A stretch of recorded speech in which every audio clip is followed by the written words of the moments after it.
અને લગ્નના ગોળા અંગે કાર્યકરોનો મત છે કે રાહુલ ગાંધીના નિવેદનથી કાર્યકરોમાં જોશ છે. લગ્નના ગોળાને દૂર કરવા ખૂબ જરૂરી છે.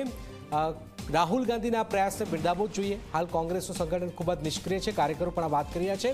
ઘણા નેતાઓમાં અંદરોઅંદરની ટાટિયા ખેંચ પણ છે. કાર્યકરો આ વાત કર્યા છે અને જૂથબંધીના કારણે કાર્યકરો નિરાશ છે. આ વાત પણ કરવામાં આવી રહી છે. કોંગ્રેસના સંગઠનને પાયાથી મજબૂત કરવા માટે રાહુલ ગાંધી સક્રિય બન્યા છે અને સંગઠન સર્જન અભિયાનની શરૂઆત તેઓ ગુજરાતથી કરવાના છે.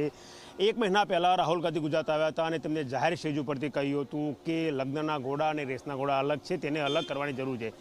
રાહુલ ગાંધી જ્યારે આજે ગુજરાતમાં છે ત્યારે કોંગ્રેસના કેટલાક કાર્યકરો આપણી સાથે જોડાયા છે. તેમની સાથે વાત કરીશું કે રાહુલ ગાંધીની વાતમાં કેટલો દમ અને રાહુલ ગાંધીએ જે વાત કરી છે શું ખરેખર તેનું અમલીકરણ થશે કે કેમ. કઈ રીતે જુઓ છો રાહુલ ગાંધીના નિવેદનને કે રેસના ઘોડા અને લગ્નના ઘોડા અલગ છે? રેસના ઘોડા છે તેને ચૂંટણીમાં નથી લાવતા અને લગ્નના ઘોડાને ચૂંટણીમાં ઉતારાય છે. રાહુલ ગાંધીનું આ સ્ટેટમેન્ટ આવનાર સર્વમાં લેવાનાર પગલાંને તમે કઈ રીતે જુઓ છો? અમે એમના પગલાંને બહુ સારી રીતે જોઈએ છીએ અને એની વિચારસરણી મુજબ ગુજરાતમાં ફરીથી આવ્યા છે. છેલ્લા 15 દિવસમાં બીજી વખત આવ્યા છે અને એ પગલાં લેશે એ અમને પૂરો વિશ્વાસ છે અને એવા કાર્યકરો હોય એના પર પગલાં લેવા પણ જોઈએ અને લેશે એવો અમને વિશ્વાસ છે. કેવું કેટલું ફળીભૂત થશે રાહુલ ગાંધીનું આ જે નિવેદન છે અને આમની જે કાર્યપદ્ધતિ છે? નિશ્ચિત રૂપે રાહુલજી 2027ને લઈને ખૂબ જ ગંભીર છે અને આપ જોઈ શકો છો કે 2027ની તૈયારી હમણાંથી થઈ રહી છે. જો ઇલેક્શન લાઇટ મોડમાં લડવું હોત તો કોઈ પણ 2.5 વર્ષ પહેલાં ના મહેનત કરતું. જે પાયાના કાર્યકરો છે તેમને 100% પૂરેપૂરો એમને મોકો આપવામાં આવશે અને જ્યાં જ્યાં કોંગ્રેસની નબળાઈઓ છે બધી દૂર કરીને કોંગ્રેસ નવસર્જન કરશે અને 2027માં કોંગ્રેસની સરકાર બનવા જઈ રહી છે. એવું ક્યાં લાગે છે કે હાઈકમાન્ડને ગુજરાતની નેતાગીરી ઉપર ભરોસો નથી?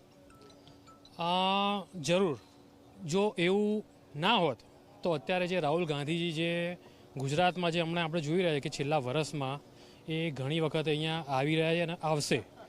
જો એવું ના હોત, એમને ભરોસો હોત તો આવું શક્ય ના હોત અને અહીંયાના પાયાના કાર્યકર્તાઓએ જ્યારે આવી કોઈક ફરિયાદ રૂપે કે ત્યારે હાઈકમાન્ડને રજૂઆત કરી હશે તો ચોક્કસથી રાહુલ ગાંધી આવનારા સમયમાં અહીંયા કેવી રીતે પરિવર્તન આવે અને 2027માં કેવી રીતે કોંગ્રેસની સરકાર બને તે ભાગરૂપે અત્યારે તેઓ અહીંયા આવીને અને જે એમને આવનારા સમયમાં જે ડીસીસી ડિસ્ટ્રિક્ટના જે બી કાર્યકર્તાઓને અને એ બધું જે સાંભળવામાં આવી રહ્યું છે કે જેમને સત્તા સીધી આપશે તો એ કોંગ્રેસને ફાયદારૂપ સાબિત થશે.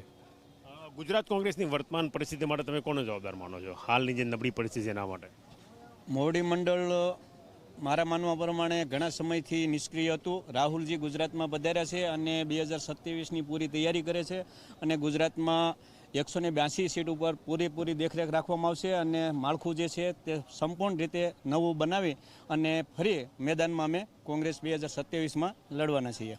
જૂથવાદ કારણ બહુ ઘણો છે તમે નબળા કોંગ્રેસના સંગઠન માટે? ના, જૂથ તો ઠીક છે પણ બધા નેતાઓને અલગ અલગ વિચારધારા હોય છે એ પ્રમાણે બધા એનું નેતૃત્વ કરતા હોય છે. બાકી હવે હું તો એવું કહેવા માગું છું કે બધા જે નેતૃત્વ છે બધા એક થઈ અને બૂથ સુધીના બૂથના જે ગામ લોકોના કાર્યકર છે, બૂથના કાર્યકરો જેટલા હોય છે એમને સ્થાન આપે અને એને મહત્ત્વ આપે તો જ તમે આગળની કાર્યવાહી કરીને લડી શકો તાકાતથી. બૂથ મજબૂત કરો. રાહુલ ગાંધીનું નિવેદન, રાહુલ ગાંધીનું રાષ્ટ્રીય અધિવેશનમાં આવવું અને ફરી એકવાર અઠવાડિયાની અંદર બીજી વખત એટલે ગયા મંગળવારે અહીંયા હતા અને આજે પણ અહીંયા છે. આ જે વર્કિંગ સ્ટાઇલ છે એ કોંગ્રેસને કેટલું મજબૂત કરશે ભવિષ્યમાં? આજે વર્કિંગ સ્ટાઇલ છે. સૌપ્રથમ તો રાહુલ ગાંધીએ જ્યારે સંસદમાં સ્ટેટમેન્ટ આપ્યું હતું કે હમ ગુજરાત આપસે ફિરસે લે રહે, એ પછી મોવડી મંડળે કોંગ્રેસનું અધિવેશન આટલા વર્ષો પછી ગુજરાતમાં આપ્યું. એ પ્રમાણે કોંગ્રેસને જાગૃત કરવાનું એ બહાનું હોઈ શકે છે. તે પછી રાહુલ ગાંધી આ 2 થી 3 દિવસમાં આજે ફરીથી અહીંયા આવ્યા છે અને રાહુલ ગાંધીજીએ જે પોતાનો નિર્ણય દાખવ્યો છે કે જે જિલ્લા કક્ષાએ અને તાલુકા કક્ષાએથી અમે મહેનત કરીશું અને જિલ્લા અને તાલુકાના જે પાયાના કાર્યકર્તાઓ છે જેમના હાથમાં આજ સુધી કોઈ સત્તા આપવામાં નથી આવી તો હવે તેમને સત્તા આપવામાં આવશે. કારણ કે જે કોંગ્રેસના મૂળ વર્કરો છે, જે કાર્યકરો છે તે ગામડામાં જ છે.